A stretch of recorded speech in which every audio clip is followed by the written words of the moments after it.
Hello students, today we are going to see pointers and verbs. Open your textbook, page number 46. See the first question. Find the following list from the passage and copy them. बघा, या passage मधून list शोधायचे, याद्या शोधायच्या आहेत आणि ते आपण लिहायचे आहेत. पहिला पॉइंट आहे everyday things made of glass. रोजच्या वापरात असणाऱ्या वस्तू ज्या काचेपासून बनवल्या जातात. आलेलेच आहे बघा पॅसेज मध्ये. त्याच्यामध्ये आपण बघितले बघा पेज नंबर 44 वरती कोणकोणत्या अशा रोजच्या वापरातील वस्तू आहेत ज्या काचेपासून बनवल्या जातात. लाईट बल्ब्स आहेत, बॉटल्स आहेत, jar, marbles, then reading glasses, window panes etcetera. Right down the list of everyday things made up of glass. Second आहे what you can do with hot liquid glass. What can you do with hot liquid glass? याच्यामध्ये आपण काय काय करू शकतो बघा. गरम जी काच असते त्याच्यापासून तुम्ही कोणकोणत्या वस्तू बनवू शकता किंवा काय काय बनवू शकता. पहिला आहे वी कॅन पोर इट, म्हणजे लिक्विड हॉट जी ग्लास आहे त्याच्यासोबत तुम्ही काय काय करू शकता. पहिला आपण काय करू शकतो, we can pour it, then mould it, आकार देऊ शकतो, press it or blow it to give it a variety of shape. कोणकोणत्या कृती करू शकता असा प्रश्न आहे. Listen once again. We can pour it, POUR, pour it, then mould it, MOULD, mould it, then press it or blow it, BLOW, blow it to give it a variety of shapes, VARIETY, variety of shapes. Okay. Then third point names of colours. बघा page number 45 वरती कलर्सची नावं दिलेली आहेत. आपण पाहिलेलंच आहे पहा. पुन्हा एकदा ऐका. Blue, violet, turquoise, then ruby red, pink, amber, orange, deep yellow, purple, amethyst, dark green, even black and white. These are the names of colors. Turn to the main question. Second, guess the meaning of the following words from the passage. बघा passage मध्ये आलेले जे शब्द आहेत त्याचा आपण meaning शोधायचा आहे. पहिला आहे बघा मोल्टन. आपण पाहिलेलेच आहे न्यू वर्ड्स मध्ये. पुन्हा एकदा पाहूया आपण.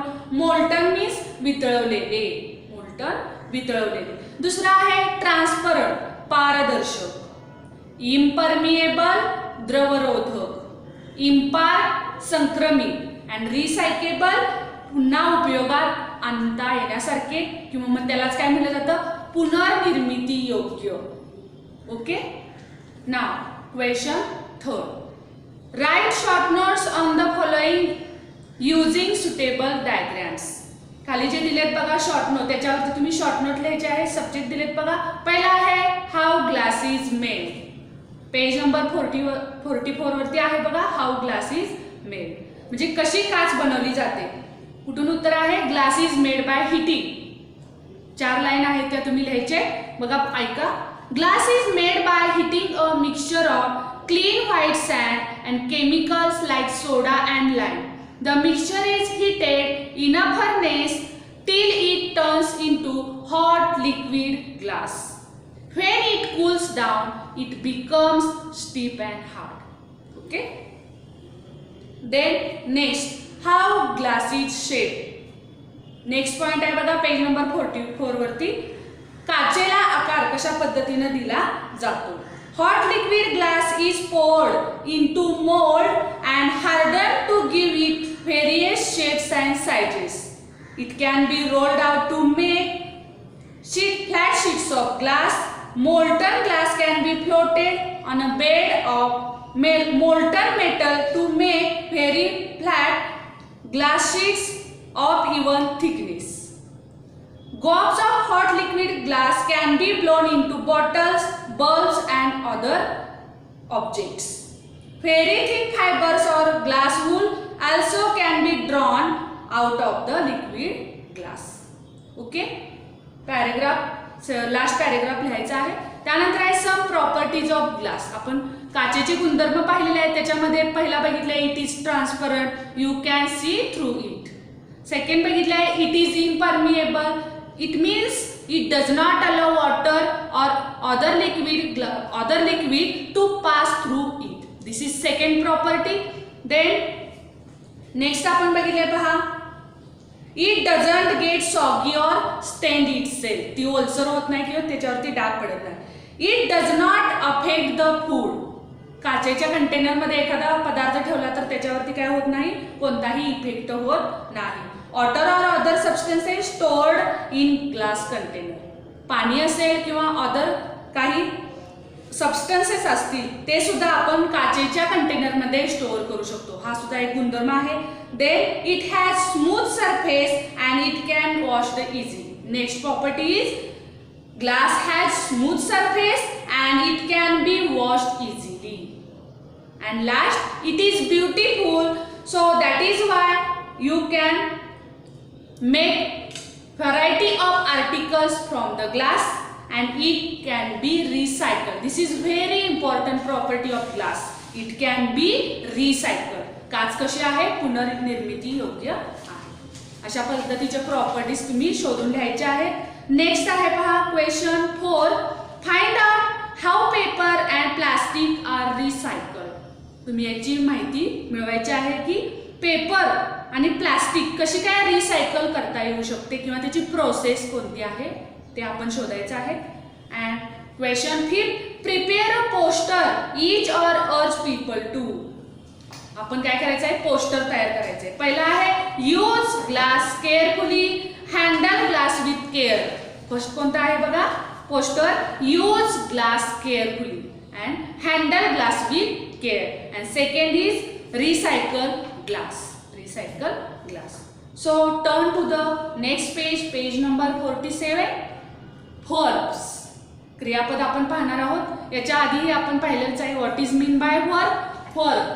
A verb is a word or group of words that shows action. What is mean by verb? Verb is a word or group of words that shows action. क्रियापद म्हणजे असा शब्द जो वाक्यामध्ये काय दर्शवतो, क्रिया दर्शवतो. म्हणजेच क्रियापदाला काय म्हटलं जातं, क्रियादर्शक शब्द. लक्षात. आता पाहूया आपल्याला काही एक्झाम्पल्स दिलेले आहेत. मी इथं लिहिलेले बघा ब्रॅकेटमध्ये. Jump, walk, swim, hunt, roar, purr and play. You have to use the proper word. First आहे मंकी. याच्या समोर कोणतं वर्ब येणार आहे ते आपण पाहूया. काही शब्द दिलेत आपल्याला एक्झाम्पल्स. मंकीज काय येणार आहे, monkeys jump, people walk, turtles swim, cats purr, lions roar, girls and boys play. See once again. Use the proper verb. Monkeys jump, people walk, turtles swim, cats purr, lions roar, and girls and boys play. Okay. Next, can you think of some verbs that we use very often? आपल्याला काही words किंवा letters दिले त्याच्या समोर आपण काय करायचं, योग्य लेटर यूज करायचं आहे जेणेकरून तो काय होणार आहे, वर्ब तयार होणार आहे जे आपण रोजच्या याच्यामध्ये यूज करतो. पहिला पाहूया आपण CO दिलेला आहे बघा. त्याच्या पुढे 2 लेटर ऍड करायचे जेणेकरून आपलं वर्ब तयार होणार आहे COME, come. This is a verb. Then G दिलेला लेटर त्याच्या पुढे O ऍड केला तर कोणतं वर्ब होणार आहे, गो. नेक्स्ट GI याला VE, हे 2 लेटर ऍड केली की कोणतं वर्ब होणार आहे, GIVE, गिव्ह.